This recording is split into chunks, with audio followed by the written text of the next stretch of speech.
महाराष्ट्र सरकार ने जैसे ही इस बात की घोषणा की कि सिनेमाघर जो है महाराष्ट्र में वो 22 अक्टूबर को खोल दिए जाएंगे, वैसे ही पूरे के पूरे बॉलीवुड में एक भगदड़ सी मच गई।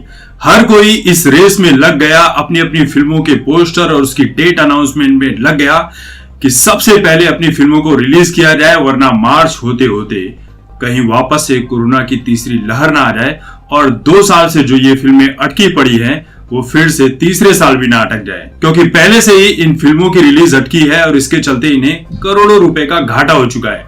अब आगे का घाटा ये नहीं सह सकते हैं। पहले सिनेमाघर में इन फिल्मों को रिलीज किया जाएगा, उसके बाद ओटीटी प्लेटफॉर्म के ऊपर इन फिल्मों की रिलीज की तैयारी होगी। यानी कि दोनों ही तरफ से पैसे कमाने का फुल प्रूफ विचार कर लिया गया है। अगर सिनेमाघर में ये फिल्में नहीं चलेगी, उतनी कमाई नहीं करती है, तो इन फिल्मों को ओटीटी प्लेटफॉर्म पर बेच दिया जाएगा। कुछ फिल्म मेकर तो ऐसे भी हैं जो अभी भी अपनी फिल्मों को सिनेमाघर में रिलीज नहीं करना चाहते हैं। वो ओटीटी प्लेटफॉर्म पर कुछ प्रॉफिट लेकर अपनी फिल्मों को बेच रहे हैं ताकि वहां पर उनका रिलेशन अच्छा बना रहे, क्योंकि उन्हें पता है कि सिनेमाघर भले ही खुल जाएंगे, हम उतनी पॉपुलर किरदार नहीं है, उतनी पॉपुलर हमारी फिल्में नहीं है, उतनी बड़ी स्टार कास्ट नहीं है, तो शायद हमारी फिल्मों को देखने कोई ना आए और बहुत बड़ा घाटा हो जाए। इसलिए वो पहले से ही ओटीटी प्लेटफॉर्म पर अपनी फिल्मों को रिलीज करना चाह रहे हैं। देखिए, कोरोना से तो वैसे भी कोई नहीं डरता है, कोई मास्क नहीं लगा रहा है, कोई सोशल डिस्टेंसिंग फॉलो नहीं कर रहा है, और खुले में लोग जिस तरह से बाहर के चीजों को खाते पीते नजर आ रहे हैं, उस बात से तो यही लग रहा है कि कोरोना का डर तो लोगों के बीच से समाप्त हो चुका है। अब इसमें भी 2 बातें हो जाएंगी। अगर सिनेमाघर में कोई भी फिल्म 100 करोड़ का आंकड़ा पार कर लेती है कमाई के मामले में, तो आप इस बात को समझ लीजिए कि ये जो बॉयकॉट बॉलीवुड वाला जो ट्रेंड चल रहा था, जो इतनी बड़ी मुहिम चल रही थी, ये समझ लीजिए कि ये मुहिम बेकार हो चुकी है। अब इसमें उतना दम नहीं रह चुका है। जिन लोगों को विरोध करना था उन लोगों ने उस वक्त किया। अब लोग जो है वो एंटरटेनमेंट के लिए सिनेमाघरों में जाना चाहते हैं। और अगर ये फिल्में 30-40 करोड़ की कमाई करती हैं, तो आप ये समझ लीजिए कि अभी भी लोगों को बॉलीवुड सितारों से नफरत है, और जो ये बॉयकॉट की मुहिम चल रही है ये आगे भी जारी रहेगी। दूसरी वजह यह भी है कि लोग अब सिनेमाघरों में जाना पसंद नहीं करेंगे, वो घर पर आराम से बैठकर फिल्मों का मजा लेना ज्यादा पसंद करेंगे। इसमें भी कुछ चीज ऐसी होगी कि उनके पैसे बचेंगे और घर पर आराम से अपनी सहूलियत के अनुसार पॉज और प्ले करके फिल्मों को देख सकते हैं। सिनेमाघर में ये सुविधा नहीं मिलती है। देखिए, बहुत सारे तो ऐसे भी लोग हैं जो सोशल मीडिया पर मैंने देखा है कि बॉयकॉट बॉलीवुड का ट्रेंड चलाते हैं, बहुत सारी बड़ी बड़ी बातें करते हैं, लेकिन ऐसे बहुत सारे लोगों को देख लिया मैंने उनके सोशल मीडिया अकाउंट्स पर जाकर, वो अभी भी बॉलीवुड सितारों को फॉलो करते हैं, उनकी फिल्मों के कुछ न कुछ ट्रेलर्स और क्लिप शेयर करते हैं और अकेले में बैठकर बॉलीवुड की फिल्मों का मजा भी ले रहे हैं। यानी जो दोगले किस्म के लोग हैं वो सिर्फ राजनीति और बॉलीवुड में नहीं है, वो हमारे और आपके बीच में भी बहुत हैं और इनकी तादाद अनगिनत है। इस वक्त तकरीबन 19 बड़ी फिल्में रिलीज को तैयार हैं, जिनकी कुल लागत है 1500 करोड़ रुपए। महाराष्ट्र बॉलीवुड की फिल्मों के लिए बहुत बड़ा हब है, खासकर मुंबई, क्योंकि यहीं से सबसे ज्यादा कमाई होती है। और ये जो महाराष्ट्र में बॉलीवुड की कमाई का आंकड़ा है, 40 से 50% जो रेवेन्यू आती है वो महाराष्ट्र के सिनेमाघरों से आती है। ये जितनी भी फिल्में बनी हैं, इनका कुल आंकड़ा मिलाकर 1500 करोड़ रुपए है। अगर ये 2500 से 3000 करोड़ तक की कमाई करती हैं, तो समझ लीजिए कि बॉलीवुड के लिए आगे की जो राह है वो आसान हो जाएगी, मतलब सब कुछ ठीक ठाक चलना शुरू हो जाएगा। और अगर ऐसा नहीं हुआ, ये आंकड़ा 1500 करोड़ रुपए के नीचे होता है, तो समझ लीजिए कि बॉलीवुड के आगे की जो राह है वो बहुत ही मुश्किल होने वाली है। क्योंकि पहले तो इनकी जो फिल्में होगी वो सिनेमाघरों में रिलीज हो जाएगी, उसके बाद ओटीटी प्लेटफॉर्म पर आएगी, और जब ओटीटी पर आएगी, एक तो सिनेमाघर में होगा क्या कि अगर फिल्म चल गई तो ठीक है, फिल्म नहीं चली तो नुकसान होगा। जो कीमत पर इन्होंने फिल्म बनाई है उतना इन्हें फायदा मिलेगा नहीं। और जब ओटीटी पर ये फिल्में 1 महीने के बाद रिलीज करे जाएंगे, तो ओटीटी प्लेटफॉर्म भी इनके साथ डील करेंगे कि नहीं भाई, आपकी फिल्मों को बहुत सारे लोगों ने देख लिया है, हाँ ये बस बात है कि हम अपने प्लेटफॉर्म पर आपको जगह दे देंगे और अपने हिसाब से फिल्में चलाएंगे, तो आपको पैसे भी उसी हिसाब से दिए जाएंगे। बेल बॉटम का बुरा हाल हो चुका है, जबकि इसमें स्टार कास्ट आपने देख ही लिया था, अक्षय कुमार थे, तो फिर भी फिल्म फ्लॉप हो गई। सिर्फ 30 करोड़ की ही कमाई कर सकी वो सिनेमाघरों में। ओटीटी पर कितनी की डील हुई ये बात अभी तक नहीं पता है।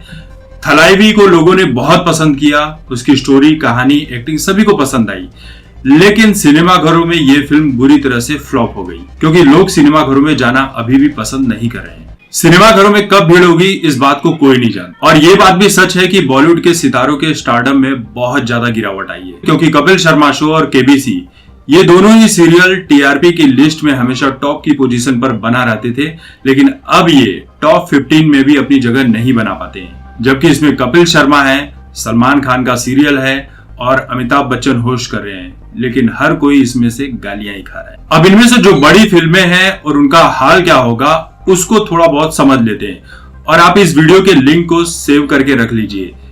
जब ये फिल्में रिलीज होंगी, कितनी कमाई करेंगी, उसका एक बोलते हैं ना कि अप्रॉक्स रेट मैं आपको बता रहा हूं कि इतनी इतनी कमाई करने वाली है। राधे श्याम फिल्म ये जनवरी 2022 में आने वाली है। प्रभास इस फिल्म का हिस्सा है। फिल्म बनी है 350 करोड़ रुपए में। देखिए, प्रभास से किसी को कोई प्रॉब्लम नहीं है, प्रभास अच्छे अभिनेता हैं, अच्छे इंसान भी हैं, लेकिन ये फिल्म बनी है टी सीरीज बैनर के तले।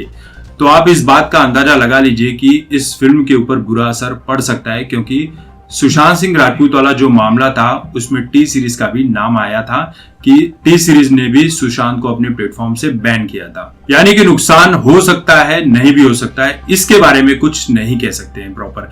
लेकिन 350 करोड़ की कमाई करेगी ये बात तो मैं मान ही नहीं सकता, क्योंकि राधे श्याम इतनी भी बड़ी फिल्म नहीं होने वाली है।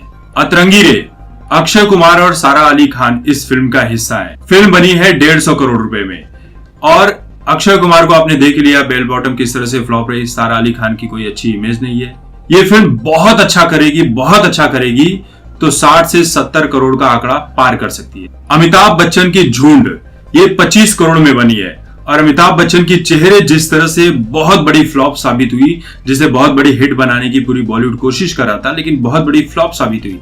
तो ये फिल्म भी मुश्किल से मुझे लगता है कि 4 से 5 करोड़ की ही कमाई कर पाएगी, क्योंकि अमिताभ बच्चन की क्या स्थिति है ये हम सभी जानते हैं। बंटी और बबली 2 यशराज बैनर के तले बनी ये फिल्म है।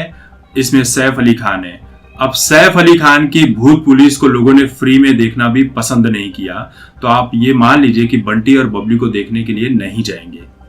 फिल्म बनी है 50 करोड़ में, और ये बहुत कमाएगी तो 7 से 8 करोड़ कमाएगी, और उससे ज्यादा होगी तो 10 से 12 करोड़। इससे ज्यादा ये फिल्म कमाई करने वाली नहीं है, क्योंकि ये भी बनी है यशराज बैनर के तले, और यशराज बैनर के ऊपर भी ये आरोप लग चुका है कि उन्होंने अपने प्लेटफॉर्म से सुशांत सिंह राजपूत को बैन किया था। जयेश भाई जोरदार ये फिल्म बनी है यशराज बैनर के तले।